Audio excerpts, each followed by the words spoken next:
മറയേണ്ടതോർത്ത്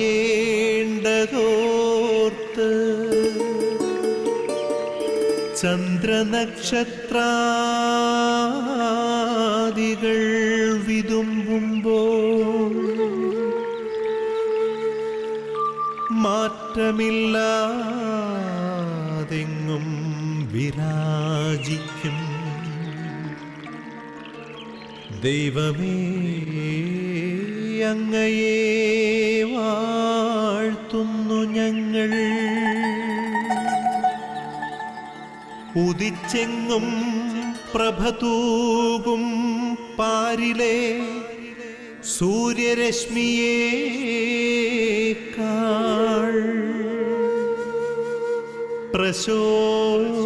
പ്രശോഭിച്ചെന്നും പ്രസാദമേകുന്ന ദൈവമേ, അങ്ങേ മഹിമാവെത്ര മനോജ്ഞം.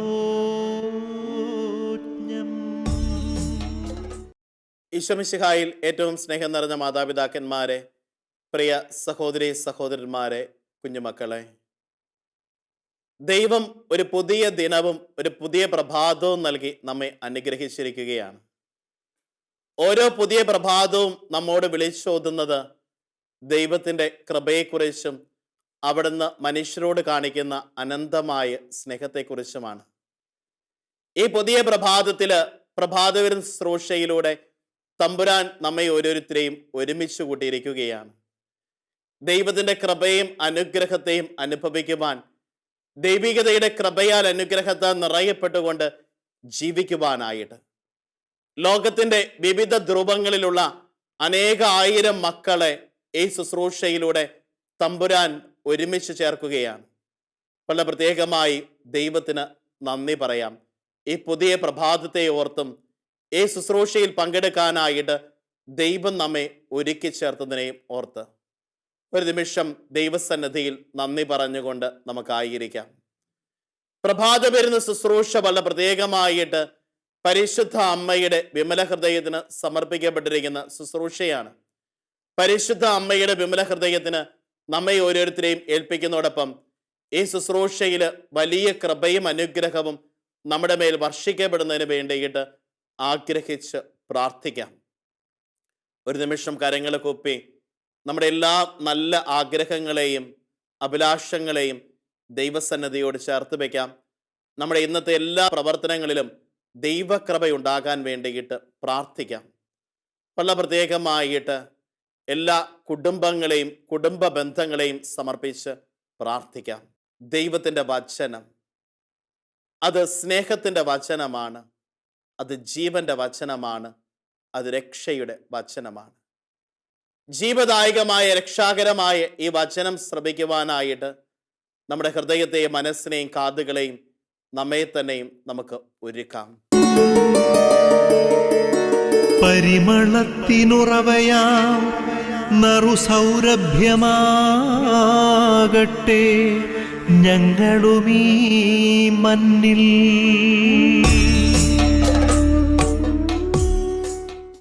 വിശുദ്ധ യോഹന്നാൻ അറിയിച്ച നമ്മുടെ കർത്താവ് ഈശോ മിശിഹായുടെ പരിശുദ്ധ സുവിശേഷം അധ്യായം 13 വാക്യങ്ങൾ 31 മുതൽ.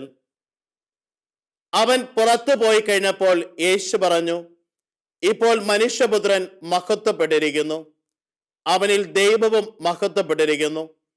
ദൈവം അവനിൽ മഹത്വപ്പെട്ടുവെങ്കിൽ ദൈവം അവനെ തന്നിൽ മഹത്വപ്പെടുത്തും, ഉടൻ തന്നെ മഹത്വപ്പെടുത്തും. എൻ്റെ കുഞ്ഞുങ്ങളെ, ഇനി അല്പസമയം കൂടി ഞാൻ നിങ്ങളോട് കൂടെ ഉണ്ടായിരിക്കും. നിങ്ങൾ എന്നെ അന്വേഷിക്കും. എന്നാൽ ഞാൻ യഹൂദരോട് പറഞ്ഞതുപോലെ ഇപ്പോൾ നിങ്ങളോടും പറയുന്നു, ഞാൻ പോകുന്നിടത്തേക്ക് വരാൻ നിങ്ങൾക്ക് കഴിയുകയില്ല. ഞാൻ പുതിയൊരു കൽപ്പന നിങ്ങൾക്ക് നൽകുന്നു, നിങ്ങൾ പരസ്പരം സ്നേഹിക്കുവിൻ. ഞാൻ നിങ്ങളെ സ്നേഹിച്ചതുപോലെ നിങ്ങളും പരസ്പരം സ്നേഹിക്കുവിൻ. നിങ്ങൾക്ക് പരസ്പരം സ്നേഹമുണ്ടെങ്കിൽ നിങ്ങൾ എൻ്റെ ശിഷ്യന്മാരാണെന്ന് അതുമൂലം എല്ലാവരും അറിയും. ഈശോമിശിഹായിൽ ഏറ്റവും സ്നേഹം നിറഞ്ഞ മാതാപിതാക്കന്മാരെ, പ്രിയ സഹോദരി സഹോദരന്മാരെ, കുഞ്ഞുമക്കളെ, ഇന്ന് നാം വായിച്ചു കേട്ട തിരുവചന ഭാഗത്തിലേക്ക് നോക്കുമ്പോൾ ഈശോനാഥൻ യൂദാസ് തന്നെ വിട്ട് പുറത്തു പോയി കഴിഞ്ഞപ്പോൾ തൻ്റെ ശിഷ്യന്മാരോട് പറയുകയാണ്, ഇപ്പോൾ മനുഷ്യപുത്രൻ മഹത്വപ്പെട്ടിരിക്കുന്നു. പിതാവ് എന്നിലും ഞാൻ പിതാവിലും ആയിരിക്കുന്നത് പോലെ നിങ്ങളും എന്നിൽ ആയിരിക്കുവാനായിട്ട് നിങ്ങൾ എൻ്റെ സ്നേഹത്തിൽ നിലനിൽക്കുവിൻ എന്ന് ഈശോനാഥൻ തൻ്റെ ശിഷ്യന്മാരെ പഠിപ്പിക്കുകയാണ്. ഈശോ അതിന് പറയുന്ന ഏറ്റവും നല്ല ഉദാഹരണം ഇതാണ്: ഞാൻ നിങ്ങളെ സ്നേഹിച്ചതുപോലെ നിങ്ങൾ പരസ്പരം സ്നേഹിക്കുവിൻ. ഉൽപ്പത്തിയുടെ പുസ്തകം തൊട്ട് നമ്മൾ കണ്ടുമുട്ടുകയാണ് പിതാവായ ദൈവത്തിന് മനുഷ്യ മക്കളോടുള്ള സ്നേഹം. മനുഷ്യനെ മണ്ണിൽ നിന്ന് മെനയുകയും അവന്റെ നാസാരന്തരങ്ങളിലേക്ക് തന്റെ ജീവശ്വാസത്തെ നൽകുകയും ചെയ്ത് ഏദേൻ തോട്ടത്തില് വസിപ്പിച്ച ദൈവം, ദൈവത്തോട് മല്ലിട്ട് മനുഷ്യൻ ഏദേൻ തോട്ടത്തിൽ നിന്ന് പുറത്താക്കപ്പെട്ടപ്പോൾ അവന്റെ രക്ഷയ്ക്ക് വേണ്ടിയിട്ട് ദൈവം ഒരു രക്ഷാകര പദ്ധതി വിഭാവനം ചെയ്തു. ഈ ദൈവിക പദ്ധതി എപ്രകാരമാ? കാലാകാലങ്ങളിൽ പ്രവാചകന്മാരിലൂടെയും നേതാക്കന്മാരിലൂടെയും പുരോഹിതന്മാരിലൂടെയും ഒക്കെ ദൈവം ഇസ്രായേൽ ജനത്തെ വഴി നടത്തുകയാണ്. എപ്പോഴെല്ലാം അവരുടെ ജീവിതത്തിൽ പ്രയാസമുണ്ടായോ, എപ്പോഴെല്ലാം പാപത്തിന്റെ ബന്ധനമുണ്ടായോ, എപ്പോഴെല്ലാം തമ്പുരാനിൽ നിന്ന് അകന്നു പോയോ, അപ്പോഴൊക്കെ അവരുടെ ജീവിതത്തിലേക്ക് ചില സഹനങ്ങളും വേദനകളും പ്രഹരങ്ങളും നൽകി അവരെ തൻ്റെ നെഞ്ചോട് ചേർത്ത് പിടിക്കുന്ന ദൈവം. കാലത്തിന്റെ തികവിൽ, സമയത്തിന്റെ പൂർത്തീകരണത്തിൽ ദൈവം തൻ്റെ പുത്രനെ ഈ ലോകത്തിലേക്ക് അയച്ചു. എന്തിനു വേണ്ടിയിട്ട്? പിതാവായ ദൈവം പുത്രനെ ലോകത്തിലേക്ക് അയച്ചത് ലോകത്തെ ശിക്ഷയ്ക്ക് വിധിക്കാനല്ല, മറിച്ച് തൻ്റെ സ്നേഹത്തിലൂടെ ലോകത്തെ രക്ഷിക്കുവാൻ വേണ്ടിയിട്ടാ. പുത്രൻ ഈ അഗാധമായ സ്നേഹത്താല് നിറയപ്പെട്ടത് കൊണ്ടല്ലേ തൻ്റെ അവസാനത്തുള്ള രക്തം വരെ മനുഷ്യകുലത്തിന്റെ പാപപരിഹാരത്തിന് വേണ്ടിയിട്ട് ഒരു ബലിയായിട്ട് സമർപ്പിക്കുവാനായിട്ട്, ഒരു ബലിയർപ്പകരും ബലിവസ്തുവുമായിട്ട് തീരാനായിട്ട് പുത്രനായ യേശുവിന് ജീവിതത്തിൽ സാധ്യമായത്.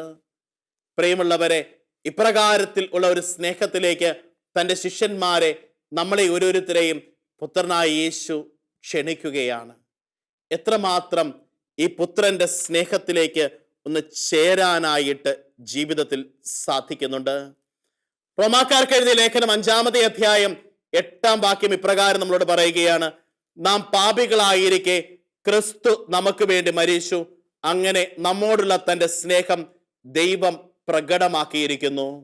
നാം പാപികളായിരിക്കെ ക്രിസ്തു നമുക്ക് വേണ്ടി മരിച്ചു, അങ്ങനെ നമ്മോടുള്ള സ്നേഹം ദൈവം പ്രകടമാക്കിയിരിക്കുന്നു. ക്രിസ്തുവിന്റെ ഈ സ്നേഹത്തിലേക്കാണ് നമ്മളെ ഓരോരുത്തരെയും ഈശോനാഥൻ ചേർത്തു പിടിക്കുന്നത്. ക്രിസ്തു തന്നെയായവൻ തൻ്റെ ശിഷ്യരോട് പറയുകയാണ്, നിങ്ങൾ പരസ്പരം സ്നേഹിക്കുവിൻ എന്ന്. സ്നേഹിക്കുന്നതിൽ കുറഞ്ഞ് മറ്റൊരു ബാധ്യതയും മറ്റൊരാളോട് ഉണ്ടായിരിക്കരുത്. സ്നേഹിക്കുന്നതിൽ കുറഞ്ഞ് മറ്റൊന്നും നീ അവനോട് ചെയ്യരുത് എന്ന് ഈശോനാഥൻ പറയുകയാണ്. എന്താണ് ഈ സ്നേഹമെന്ന് പറയുന്നത്? ഈ സ്നേഹമെന്ന് പറയുന്നത് സഹോദരന് വേണ്ടി ജീവൻ ബലി കഴിക്കുന്നതിനേക്കാൾ വലിയ സ്നേഹമില്ല എന്ന് ഈശോനാഥൻ തൻ്റെ ജീവിതത്തിലൂടെ നമ്മെ പഠിപ്പിച്ചതുകൊണ്ട് ഈശോ ഒരു സ്നേഹം നമുക്ക് കാണിച്ചു തരികയാണ്. ഒരു കർണത്തടിക്കുന്നവന് മറ്റേ കർണം കൂടി കാണിച്ചു കൊടുക്കുക, പുറംകുപ്പായം എടുക്കുന്നവനെ മേലങ്കി കൂടി എടുക്കുന്നത് തടയണ്ട എന്ന് പറഞ്ഞുകൊണ്ടുള്ള ഒരു വലിയ സ്നേഹത്തെ ഈശോനാഥൻ തൻ്റെ ജീവിതത്തിലൂടെ നമുക്ക് കാണിച്ചു തരികയാണ്. തൻ്റെ ശിഷ്യന്മാരുടെ പാദങ്ങൾ കഴുകിക്കൊണ്ട്, ഗുരുവും നാഥനുമായവൻ ശിഷ്യന്മാരുടെ പാദം കഴുകി ചുംബിച്ചുകൊണ്ട് ഒരു എളിമയുടെ സ്നേഹത്തെ ഈശോനാഥൻ ലോകത്തിന് വെളിപ്പെടുത്തി തന്നു.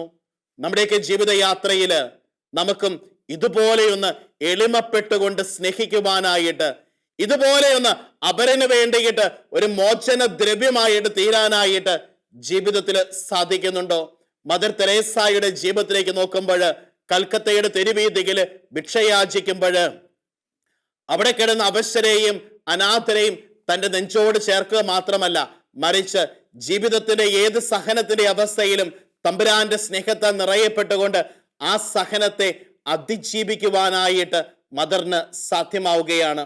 മൊളോക്കോ ദ്വീപിലെ കുഷ്ഠരോഗികൾക്ക് വേണ്ടി സ്വജീവിതത്തെ സമർപ്പിച്ച ഫാദർ ഡാമിയന്റെ ജീവിതത്തിലേക്ക് നോക്കിക്കേ.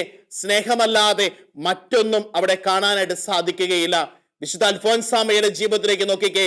സ്നേഹമൊന്നും ഉള്ളത് കൊണ്ട് മാത്രമല്ലേ ജീവിതത്തിൽ അത്രമാത്രം ശാരീരിക അസ്വസ്ഥതകളോടെ കടന്നുപോയപ്പോഴും അൽഫോൻസാമ പല യാമങ്ങളും തമ്പുരാന്റെ സന്നിധിയിൽ ദിവ്യകാരുണ്യത്തിന്റെ മുൻപിൽ തൻ്റെ സഹോദരങ്ങൾക്കും തൻ്റെ ചുറ്റുപാടിനും വേണ്ടിയിട്ട് തീക്ഷ്ണമായിട്ട് പ്രാർത്ഥിക്കുന്ന ഒരു ദൈവാനുഭവത്തിലേക്ക് ചേർത്ത് വെച്ചത്? നമ്മുടെയൊക്കെ ജീവിതത്തിൽ നമ്മളൊന്ന് ചിന്തിച്ചു നോക്കണം. ഇതുപോലെയുള്ള ഒരു സ്നേഹത്താൽ ഒന്ന് നിറയപ്പെടുവാനായിട്ട്, ഇതുപോലെ സ്നേഹത്താൽ നിറഞ്ഞുകൊണ്ട് അപരന്റെ ജീവിതത്തിലേക്ക് ഒരു അനുഗ്രഹമായിട്ട് മാറാനായിട്ട് ജീവിതത്തിൽ പറ്റണം. അത് ജീവിതത്തിന്റെ ഏത് ജീവിതാന്തസ്സിലായിക്കോട്ടെ, വൈദിക ജീവിതത്തിലായിക്കോട്ടെ, സന്യാസ ജീവിതത്തിലായിക്കോട്ടെ, കുടുംബ ജീവിതത്തിലായിക്കോട്ടെ, അൽമായ ജീവിതത്തിലായിക്കോട്ടെ, ഏകസ്ഥ ജീവിതത്തിലായിക്കോട്ടെ, എവിടെയാണെങ്കിലും ഈ തമ്പുരാന്റെ സ്നേഹത്താൽ ഒന്ന് നിറയപ്പെടാനായിട്ട് സാധിക്കുകയും ഈ സ്നേഹത്തിന്റെ യഥാർത്ഥ സാക്ഷിയായിട്ട് മാറുകയും ചെയ്യുമ്പോഴാണ് ഒരു ഉത്തമ ക്രൈസ്തവ ജീവിതം നമ്മളിലൂടെ ഫലമുള്ളതായിട്ട് മാറുന്നത്. ക്രൈസ്തവ ജീവിതം നയിക്കാം, പക്ഷേ ഈ ക്രൈസ്തവ ജീവിതം ഫലദായകമായിട്ട് തീരണം. അതുകൊണ്ട് തന്നെ വചനം പറയുന്നത്, ഗോതമ്പ് മണി നിലത്ത് വീണ് അഴിയുന്നില്ലെങ്കിൽ അത് അതേപടി ഇരിക്കുന്നു, അഴിയുന്നെങ്കിലോ അത് ഏറെ ഫലം പുറപ്പെടുവിക്കുന്നു. ഒന്ന് അഴിയാനായിട്ട്, ഒന്ന് സ്വയം ശൂന്യവൽക്കരിക്കുവാനായിട്ട് ഇപ്രകാരത്തിലുള്ള സ്നേഹത്താൽ നിറയപ്പെട്ടുകൊണ്ട് കൃപയുടെ നിറവിനെ ജീവിതത്തിൽ കൊടുക്കാനായിട്ട് എന്റെയും നിങ്ങളുടെയും ജീവിതത്തിൽ സാധ്യമാകണം. ദൈവത്തിന്റെ സ്നേഹം അത് കണ്ടെത്താനുള്ളതല്ല, മറിച്ച് എൻ്റെ ഉള്ളിലുള്ളതിനെ അപരനിലേക്ക് കൊടുക്കാനുള്ള ഒരു സ്നേഹം. തമ്പുരാന്റെ സ്നേഹം നമ്മൾ ഓരോരുത്തരും ആവുന്നത്ര നിക്ഷേപിക്കപ്പെട്ടിരിക്കുകയാണ്. തമ്പുരാന്റെ സ്നേഹം നമ്മുടെ ഉള്ളിലുള്ള നിക്ഷേപത്തിന് കുറവൊന്നുമില്ല, മറിച്ച് അത് പങ്കുവെക്കുന്നിടത്താ പലപ്പോഴും കുറവ് സംഭവിക്കുന്നത്. ധനവാന്റെ ലാസറിന്റെ ഉപമയിൽ നോക്കിക്കേ, ധനവാൻ ഏറെ സമ്പത്തുണ്ടായിരുന്നു, അവന്റെ വടിവാതിൽ കിടന്ന ലാസർ ദരിദ്രനായിരുന്നു. ധനവാന്റെ കയ്യിൽ സമ്പത്തുണ്ടായിരുന്നു, അവന് വേണമെങ്കിൽ ലാസറുമായിട്ട് പങ്കുവെക്കാനുള്ള അവസ്ഥയുണ്ടായിരുന്നു, അവസരമുണ്ടായിരുന്നു. പക്ഷേ ധനവാൻ അത് പങ്കുവെച്ചില്ല. അവിടെ അവൻ പരാജയപ്പെട്ടു പോയത്. അവന്റെ മേശയിൽ നിന്ന് വീഴുന്ന അപ്പക്കഷ്ണങ്ങളെ കൊടുത്തോളൂ, പക്ഷേ അവന്റെ മേശയിലെ പാത്രത്തിൽ നിന്ന് അപ്പം കൊടുക്കാനുള്ള കഴിവ് അവനുണ്ടായിരുന്നിട്ടും അവനത് പങ്കുവെക്കാനായിട്ട് അവന്റെ ജീവിതത്തിൽ അവൻ സാധിച്ചില്ല. പ്രിയമുള്ള സഹോദരങ്ങളെ, നമ്മുടെയൊക്കെ കൊച്ചു ജീവിതത്തിൽ ഒരു കൊച്ചു ജീവിതമാണ് മനുഷ്യ ജീവിതം എന്ന് പറഞ്ഞാൽ. ഏറിയാൽ 80 അല്ലെങ്കിൽ 90 അല്ലെങ്കിൽ 100 അതിൽ കൂടുതലൊന്നും ആരും പോകത്തില്ല. നമ്മളൊന്ന് ചിന്തിച്ചോണ്, ഈ കൊച്ചു ജീവിതം, ഈ 100 വയസ്സിന്റെ ജീവിതത്തിൽ നമ്മളാൽ കഴിയും വിധം ക്രിസ്തുവിന്റെ സ്നേഹം ഒരു പരിധികളില്ലാതെ അപരനിലേക്ക് പങ്കുവെച്ച് കഴിയുമ്പോൾ ജീവിതത്തില്, നമ്മുടെ വരാനുള്ള ജീവിതത്തില്, നിത്യതയുടെ ജീവിതത്തില് അനശ്വരതയുടെ സ്നേഹത്താല് ഞാൻ നിറയപ്പെടുകയില്ലേ? നശ്വരതയുടെ ഈ ലോകത്ത് ദൈവത്തിന്റെ അനശ്വരതയുടെ സ്നേഹം പങ്കുവെച്ചുകൊണ്ട്, അനശ്വരതയുടെ ലോകത്ത് ദൈവസ്നേഹത്താൽ നിറയപ്പെട്ടുകൊണ്ട് ജീവിതം ഒരു കൃപയും അനുഗ്രഹവും ആകാനായിട്ട് അപ്രകാരം നമ്മുടെ ജീവിതത്തിൽ നമുക്ക് സാധിക്കുകയില്ലേ? ഫിലിപ്പിയർക്ക് എഴുതിയ ലേഖനം 3-ാമത്തെ അധ്യായം 12-ാം വാക്യം പറയുന്നു, യേശു ക്രിസ്തു എന്നെ സ്വന്തമാക്കിയിരിക്കുന്നു. വീണ്ടും യോഹന്നാന്റെ 1-ാമത്തെ ലേഖനം 3-ാം അധ്യായം 3-ാം വാക്യം പറയുന്നു, കണ്ടാലും എത്ര വലിയ സ്നേഹമാണ് പിതാവ് നമ്മോട് കാണിച്ചത്, ദൈവമക്കളെന്ന് നാം വിളിക്കപ്പെടുന്നു, നാം അങ്ങനെയാണ് താനും. വീണ്ടും യോഹന്നാന്റെ 1-ാമത്തെ ലേഖനം 3-ാമത്തെ അധ്യായം 16-ാം വാക്യം പറയുന്നു, ക്രിസ്തു സ്വന്തം ജീവൻ നമുക്ക് വേണ്ടി പരിത്യജിച്ചു എന്നതിൽ നിന്ന് സ്നേഹം എന്താണെന്ന് നാം അറിയുന്നു. ക്രിസ്തുവാ സ്നേഹം. ആ സ്നേഹമാ നമ്മുടെ ജീവിതത്തിലേക്ക് നൽകിയിരിക്കുന്നത്. ഞാൻ ലോകത്തെ സ്നേഹിക്കാനാണ് വന്നത്, അല്ല ശിക്ഷയ്ക്ക് വിധിക്കാനല്ല. ഞാൻ നല്ല ഇടയനാകുന്നു. ഈശോ പറയുകയാണ്, വീണ്ടും ഈശോ പറയുകയാണ്, ഞാൻ വഴിയും സത്യവും ജീവനുമാകുന്നു. പ്രിയമുള്ളവരെ, ഈ തമ്പുരാന്റെ അചഞ്ചലമായ സ്നേഹത്താൽ, ഈ തമ്പുരാന്റെ നിസ്വാർത്ഥമായ സ്നേഹത്താൽ നിറയപ്പെട്ടുകൊണ്ട് ജീവിതം ഒരു കൃപയുടെ അഭിഷേകത്താൽ നിറയപ്പെട്ടുകൊണ്ട് ജീവിക്കാനായിട്ട് നമുക്ക് സാധിക്കുമ്പോൾ നമ്മുടെയൊക്കെ ജീവിതങ്ങൾ വലിയ അനുഗ്രഹമായിട്ട് മാറുകയാണ്. ദൈവത്തിന്റെ സ്നേഹം, നമ്മളെ മാടി വിളിക്കുന്ന ദൈവത്തിന്റെ സ്നേഹം, ആ സ്നേഹത്തിന്റെ കൃപ അനുഭവിക്കുവാനായിട്ട്, ആ സ്നേഹത്തിന്റെ ചൈതന്യത്തിൽ നിറയപ്പെട്ടുകൊണ്ട് ആ കൃപ ഇന്നേ ദിവസം എൻ്റെ ചുറ്റുമുള്ളവരിലേക്ക് എന്നാൽ കഴിയും വിധം പങ്കുവെച്ചുകൊണ്ട് അനുഗ്രഹമായിട്ട് തീരാനായിട്ട് എനിക്ക് സാധിക്കണം. അതിനുവേണ്ടി പ്രാർത്ഥിക്കുകയും പരിശ്രമിക്കുകയും ചെയ്യാം. ദൈവം നമ്മെ ഓരോരുത്തരെയും സമർത്ഥമായിട്ട് അനുഗ്രഹിക്കട്ടെ. ആമേൻ. ആബാ പിതാവേ, സ്നേഹാഗ്നിയാൽ ജ്വലിക്കട്ടെ മക്കളാ ഞങ്ങളെല്ലാം.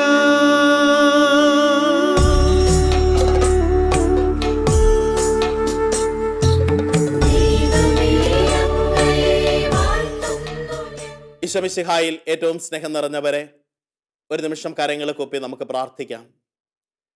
പിതാവും പുത്രനും പരിശുദ്ധാത്മാവുമായ ത്രിത്വൈക ദൈവമേ, അങ്ങേ സന്നിധിയോട് എൻ്റെ ജീവിതത്തെ ചേർത്ത് വയ്ക്കുന്നു. ഇന്നേ ദിവസത്തെ എൻ്റെ എല്ലാ പ്രവർത്തനങ്ങളിലും ദൈവസ്നേഹത്തിന് യോജിച്ച വിധത്തിൽ പ്രവർത്തിക്കുവാനും തമ്പുരാന്റെ സ്നേഹം ആവുന്നത്ര അവരിലേക്ക് എത്തിക്കുവാനും ആ സ്നേഹത്തിൻ്റെ തികവിൽ സന്തോഷിക്കുവാനും എന്നെ അനുഗ്രഹിക്കണമേ. അമ്മേ മാതാവേ, എനിക്ക് വേണ്ടി മാധ്യസ്ഥം യാചിക്കണമേ. വിശുദ്ധ യൗസേ പിതാവേ, എനിക്ക് വേണ്ടി സംരക്ഷണത്തിൻ്റെ വലയം ഒരുക്കണമേ. സകല മാലാഖമാരെ, വിശുദ്ധരെ, ക്രോപന്മാരെ, സഭന്മാരെ, വാഴ്ത്തപ്പെട്ടവരെ എനിക്ക് വേണ്ടി പ്രാർത്ഥിക്കണമേ. എൻ്റെ പേരിന് കാരണഭൂതനായ വിശുദ്ധനെ, വിശുദ്ധയെ, എൻ്റെ ഇടവക മധ്യസ്ഥയെ എനിക്ക് വേണ്ടി പ്രാർത്ഥിക്കണമേ. ഈ സമയം വളരെ പ്രത്യേകമായിട്ട് സ്വർഗം നമുക്ക് സമ്മാനമായി നൽകിയിരിക്കുന്ന കാവൽ മാലാഖയുടെ സംരക്ഷണം തേടി പ്രാർത്ഥിക്കാം. കാവൽ മാലാഖയെ എൻ്റെ കൂട്ടായിരിക്കണമേ. ഇന്നേ ദിവസത്തെ എൻ്റെ യാത്രയിൽ എൻ്റെ കൂടെ വസിച്ചുകൊണ്ട് എന്നെ പരിപാലിക്കണമേ. നിത്യം പിതാവും പുത്രനും പരിശുദ്ധാത്മാവുമായ സർവേശ്വര എന്നേക്കും ആമേൻ.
അമ്മ മറന്നാലും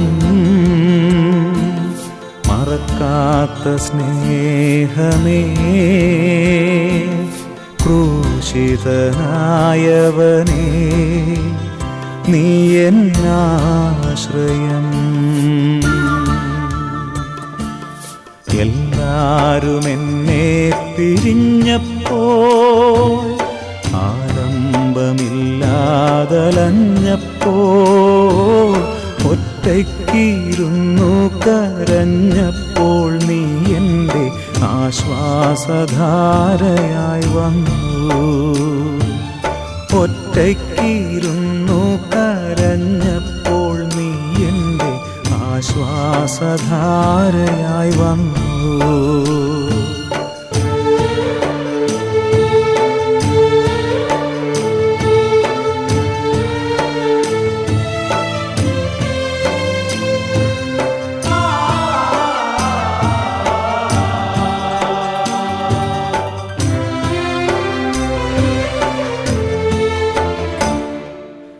എൻ പ്രിയരെല്ലാം എന്നെ വെറുത്തു, ആഴമേറും മുറിവുകൾ എന്നിൽ നൽകി. ഞാൻ ചെയ്യാത്ത കുറ്റം ചുമത്തി എൻ മനസ്സിൽ ഒരുപാട് വേദനയേകി. നൊമ്പരത്താൽ എൻ്റെ ഉള്ളം പുകഞ്ഞു, നീറും നിരാശയിൽ തേങ്ങി. അപ്പോൾ നീ എൻ്റെ കാതിൽ പറഞ്ഞു, നിന്നെ ഞാൻ കൈവെടിയില്ല. പെറ്റമ്മ മറന്നാലും മറക്കാത്ത സ്നേഹമേ, ക്രൂശിതനായവനേ, നീ എന്നാശ്രയം.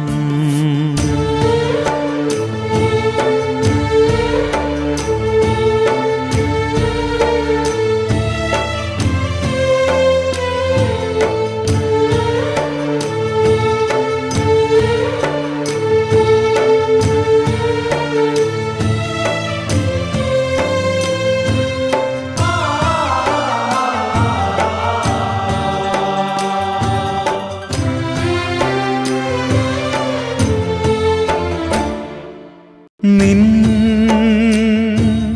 വചനങ്ങളെത്രയോ സത്യം,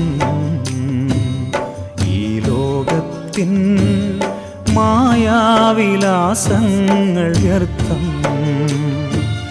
ഞാൻ നിന്നോടു ചേരട്ടെ നാഥാ,